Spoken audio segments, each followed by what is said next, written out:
Specially जब हम NEET physics की बात करते हैं तो नीट फिजिक्स 100% कंसेप्चुअल है।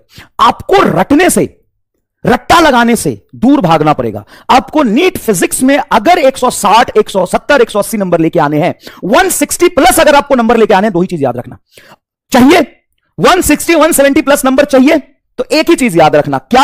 आपको बेटा कंसेप्ट एकदम अच्छे से समझना पड़ेगा। बेसिक कंसेप्ट, बेसिक फॉर्मूला आपको समझना पड़ेगा और उसको रट्टा लगाना पड़ेगा। अब मैं रट्टा लिख रहा हूं, लेकिन किस चीज का रट्टा लिख रहा हूं? फॉर्मूला तो याद रखना पड़ेगा ना बेटा समझने के बाद। फॉर्मूला तो याद रखोगे ना समझने के बाद, कि फॉर्मूला भूल जाओगे?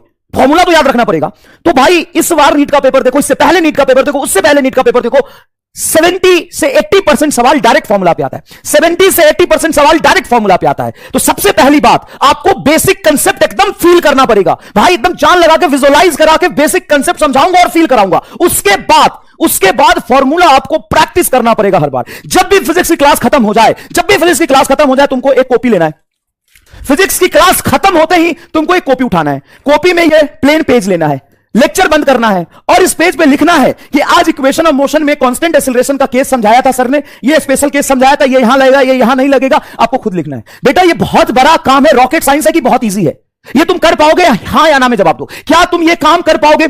जो भी मैं क्लास में पढ़ा रहा हूं, अगर तुम फुल कंसंट्रेशन से वो लेक्चर देखते हो तो क्या लेक्चर के बाद एक ब्लैंक पेज लेके उसके फॉर्मूले, उसके लिमिटेशन, उसके बेसिक केस कहां पे वैलिड है, कहां पे नहीं वैलिड है, क्या वो लिख सकते हो कि नहीं लिख सकते हो? बताओ, क्या वो लिख सकते हो कि नहीं लिख सकते हो? बताओ। पहले दिन तुमसे नहीं होगा, तुम्हारे आंखों के आगे अंधेरा छा जाएगा। जा, आज क्या पढ़ाया था सर ने और याद ही नहीं आ रहा है। कोई बात नहीं, उस सिचुएशन में आप लेक्चर के नोट्स देख लो। अच्छा ये पढ़ाया था, फिर पीछे जाओ और पीछे जाके फिर रफ पेज पर लिखो। बेटा ये बहुत इंपॉर्टेंट है, मजाक नहीं कर रहा।